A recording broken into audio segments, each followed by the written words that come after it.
Future Hacker. Life. Path. Future.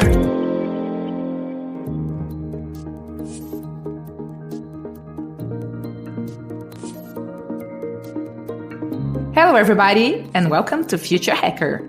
I'm your host, Mate.bike, and today we're talking to Julie Kronstrøm Carton.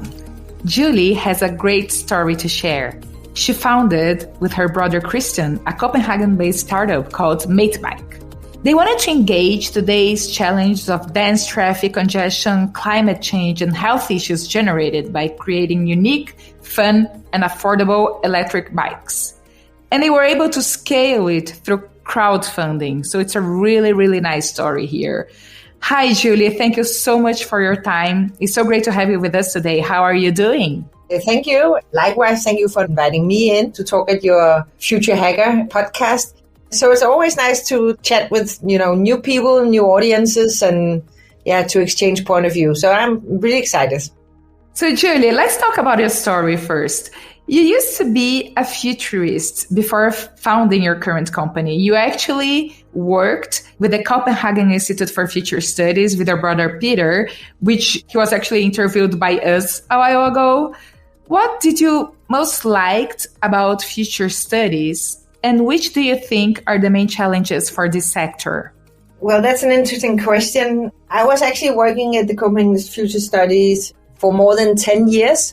So I have a long track record of working with the future studies. And I think what I liked the most was actually the fact of going out and working together with a lot of different kind of companies, both in the public sector and the private sector, around the future. And, using the future as a platform for creating inspiration, new ideas, helping companies with development and innovation. So I think that was, for me, the core. And also to see people being really motivated and engaged suddenly about their work and feel empowered to think about the future. And think about how the future could look different than, the present they're in or their past. I think that was very motivating for me. There was always this lovely energy with people about creating something new, thinking something new, daring to imagine the future could be different from today. And going to your challenges for this sector, I think sometimes you have a workshop, you have a presentation, people always get very engaged and inspired, and they feel that energy that lies in that field, and then they go back to it every day. So some of it can be really hard to of course implement. So you can feel really empowered, you can feel you have all these great ideas and insights, and then you go back to your office probably. And then it's just every day the same. So to work more strategically with implementing good ideas, the dreams and the motivation into the organization, it requires often very bold management and leaderships and visionary leaders in organizations. So the challenge is, of course, you're dreaming a lot, and what of all this energy and dreams about the future will actually materialize? But I think that's the best way you can actually do development in any kind is, the first step, you have to dream it, you have to think it, you have to motivate people. So maybe the dreams and thoughts that were created in your workshop might not be the one that the company will do going forward, but you have been doing some impact, and there will be small steps.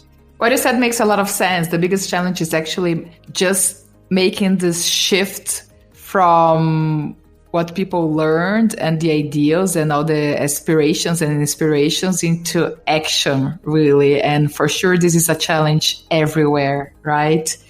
But you have a great story to share, as I said, which is you were able to grow your startup through crowdfunding. So please share with us, what's the story behind founding Mate.bike, and which were the factors that made you decide to move towards this path? So the story behind Mate.bike it's actually quite simple. Me and Christian, we are from Copenhagen, Denmark. We consider Copenhagen the biking capital of the world, a little bit in competition with Amsterdam, who has equally a lot of bikes as we do in Copenhagen. And whereas, for people who's not been here, you go to the streets and there's bike paths and there's just nearly conjunctions in the, especially in the spring, there's like bike highways. There's so many people commuting on bikes every day in Copenhagen. And also Amsterdam, you see, bikes everywhere. And I think for people coming from non-biking countries, it's always quite shocking for them to come and actually realize how many people there is on bikes. So I'm really passionate biker. I love biking. I've been biking my entire life. I really prefer to take my bike for work or any other thing over a car. And then my brother, he's like a younger generation. He doesn't really like biking too much, but he loves everything with a motor. Back then in 2016, or 2015, e-bikes were starting to be something that you talked about in the media already. I would say back in 2010 in Denmark, the e-bike was introduced, but it was mostly for those people who, had lung disease or were old or obese. If they couldn't bike, then they could maybe take an e-bike. And in a way, I think, especially for my little brother's generation, he was like, but why isn't there anything for me? Because he couldn't really, then there was the scooter, but Denmark's not really a scooter country neither. And it's sort of not really cool. And I was also, starting to like the idea of, when you have an e-bike, you actually go a little bit further. Because sometimes when you commute, if you have also one meeting during the day, you have to take a bike. It's sort of too long. You get too tired. And that's not a good idea. So we were sort of looking for an alternative. And also the e-bikes that were in the market were very, very expensive. And, they look granny. They talk to everybody like, you can only do an e-bike if there's something wrong with you. So we decided we wanted to make a cool e-bike that looked good, that was fun to ride, and would give you that feeling of freedom. And we wanted to launch it in a different way. So I guess it came out of a love for biking, a love for technology, also a little bit love for speed. It came out of annoyment with an old and tired industry who just talk to people like, you can only have an e-bike if there's something wrong with you. So we wanted to change that whole idea, because we also do believe that e-bike would be one of the major transport possibilities of the future. Also, when you think about, the climate issues. So that's what we wanted to do. And back in 2016, when we launched in Denmark, a lot of people here would not understand, why an e-bike? Isn't that only for the old people? Now everybody gets an e-bike. You can drive longer. You can also, go through meetings if you're a man and you don't sweat. So I think the whole idea, the whole thinking around e-bike has really changed. And now it's becoming, the preferred means of transportation in many countries all around the world. And the e-bike market is booming. You know what I love about your story? So basically your brother felt the pain himself of not having a product that he identified with. And then together with your passion for bikes, you both managed to put this whole new concept out there. So, congratulations. It's just a great story really to share. And, why did you choose the path of crowdfunding? So why crowdfunding? So why did we do crowdfunding? That is also, I think for me, sometimes I look back and it was really the perfect storm we did. And it came out, I think we were like a surfer, the waveboard surfers, they're waiting for the perfect wave, but you are out there and you're swimming around. So we were out there swimming around, I wanted also personally to do something completely different. My brother, he'd already started up some companies. He worked a lot with Groupon and making deals. So he's like crazy, young, radical boy who do, crazy stuff, startup things. They went bankrupt, started a new project. And I just wanted to change paths because I was just needed something else. But I was very inspired by the future trends. And Christian was very much inspired by, new way of shopping, new way of selling products, the whole young digital generation. And again, I think it's where we met with crowdfunding. For some years, I've also been running around talking about this new concept of how you can actually, start up as an entrepreneur, social buyings and community. There was a lot of trends in the early 10s on these going together, starting up new things in the digital space. And one of them was crowdfunding. And Christian, he also been sitting on his path, looking at new ways of doing business, looking for new good idea. And I think that's also where we met. Both of us thought crowdfunding could be a really interesting way to start up, because when you have to sell and start up a production of e-bike, it is not that simple. It's a long production. You need to order, you need to develop. Then after it takes 3-4 months to develop, to assembly. Then you have to send them often all the way from China, where we had the production side. 8 weeks on the sea, very expensive product, very heavy, difficult shipping methods because it's what we call dangerous goods. So it required really a lot of cash, and it was just the two of us, and we didn't have any, we didn't have a big money in the bag, and, you cannot just go to a bank and lend that money. But crowdfunding, you can actually market your product with a minimal viable product. You need to have a prototype working. You need to have a concept. Of course, you need to do a business plan, all that. But, it's just a different way to market and to sort of collect money to your product and to your production. So for us, it was also a fantastic way where we could, without having to go to money men or banks that either take all your shares or, put a lot of restrictions on your ability to operate. So it was just also a way to really get started. And in 2016, it was quite early days for crowdfunding in Denmark also. Nobody really knew anything. There was some big projects before, but then a lot of stories about, products never end up delivering. So people were a little bit hesitant. But there have been a couple of big projects before ours on Indiegogo and Kickstarter, which are the main international global platforms for the kind of crowdfunding that's called reward-based crowdfunding. So that's what we did. And we did, of course, a campaign material. Then we launched it, and it became a big success. So it was just out of not really having the money to invest in a big production, to get tied up, also to mitigate the risk. Because, you can always, if things doesn't work, you can refund people. I would say this time it was not risk-free, but it's just a good way to sort of gather money for your project and for entrepreneurs who have a dream, a vision to get started without going the traditional way. So I think crowdfunding really is such a powerful way for entrepreneurs to start their business. Also because you actually start with market your business and actually sell your products and see if there's anybody who's interested in your product, or if it's only in your own head, then this is a fantastic concept. So it's also a way to validate your business concept. And then after, it's much easier to maybe get investors to back and support your business because you can show you have a business case. So which were the main challenges you faced during the crowdfunding process? So the whole story behind it that you just explained makes a lot of sense. And for sure, it was a super wise strategy that you took. But for sure, it doesn't sound like something easy to do. And the reason why I'm asking that is just to think about all the founders that may be listening to this story, if they are considering to trying that path, which would be the main advices you have for them? First of all, because of course, nothing is easy.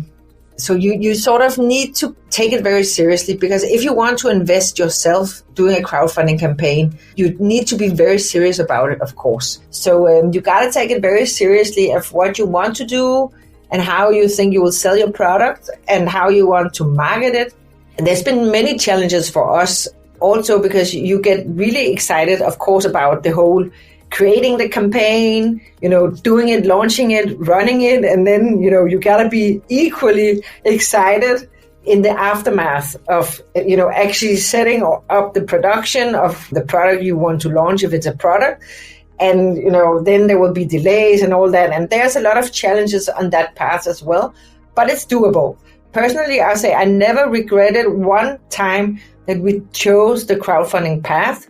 There have been times where it's been hard, challenging, because you suddenly have an entire crowd wanting to have, often updates, news. They want to understand why there's a delay, and there's always delays, there's always deviation from the business plan, and you don't have to just talk with a board or, 3 people who backed your project, but it's like entire crowd on the internet, right?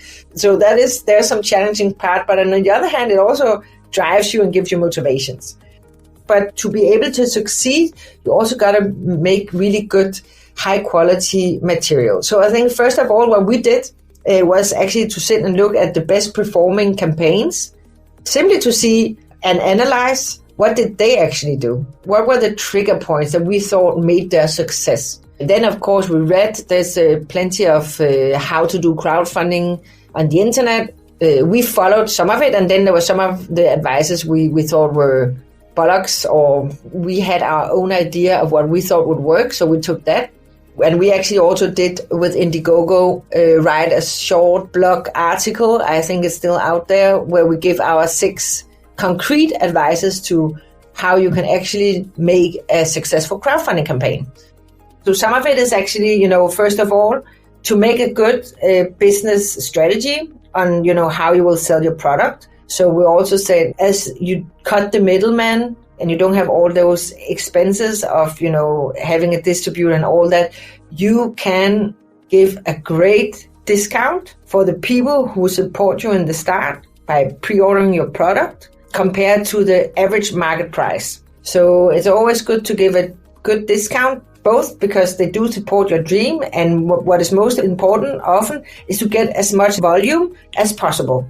Because it's always, when you have to go and negotiate with your factory or whatever, it's always better to come with a lot of items that you need to order than a few. So don't be too greedy and think you gotta make a lot of money, because you gotta think of this as a starting point for your business. So you just need to, have enough money to put the production in, and of course also secure and think about the additional delivery costs, etc.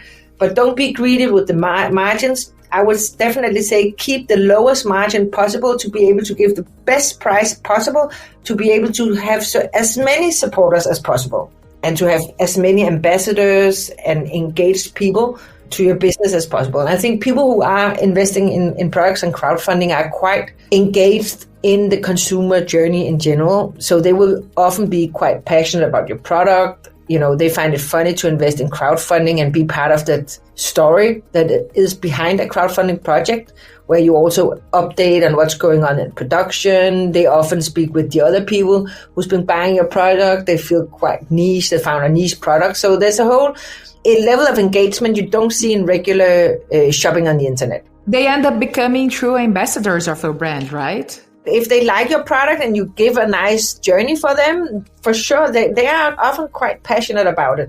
So that is on the consumer side. On the pure business side, it is also kind of a pre-order platform. So of course you have to have a good price point. You have to have your USP, unique selling points, in order. You have to also, because it is crowdfunding, so they pre-order for a company that is not really big. So what are their consumer rights, all that. So what is really important is to create trust. They need to feel that they can trust you. So I think for us, we've always been very much show face. They said, hi, I'm Julie. This is my brother, Christian. We're from Copenhagen, Denmark. We want to kickstart a biking revolution. You can be part of it. And then we have a whole campaign showcasing our product, lovely pictures, young people, old people. And then we always end, we need your support, and together we can make it happen. So you got to create some passion and some trust and some trustworthiness around your campaign and your campaign video that make people feel passionate about your project.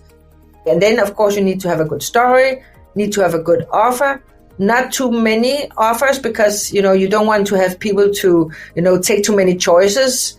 In the start, you just want to keep it simple, because you also just want to see if the simplest version of your business is something that people like, because it's what it's all about. Do people like your product? The simplest version of your business, the core of the core, is it something that, intrigues people and make them want to buy? And I think, that's also what made crowdfunding very strong, because we actually had, for the first campaign, completely unknown company, 2 people from Copenhagen, Denmark, wherever that is for an Indiegogo platform that is centered and have most people in the States, saying we want to, launch this e-bike. And even though the price were really good, it was still $1,000. $1,000 is a lot of money to put into something that is far away and that you don't know, and you actually don't even know when you deliver. You don't know if that company is going to survive. So I think the trust, transparency, it's all these things that really matters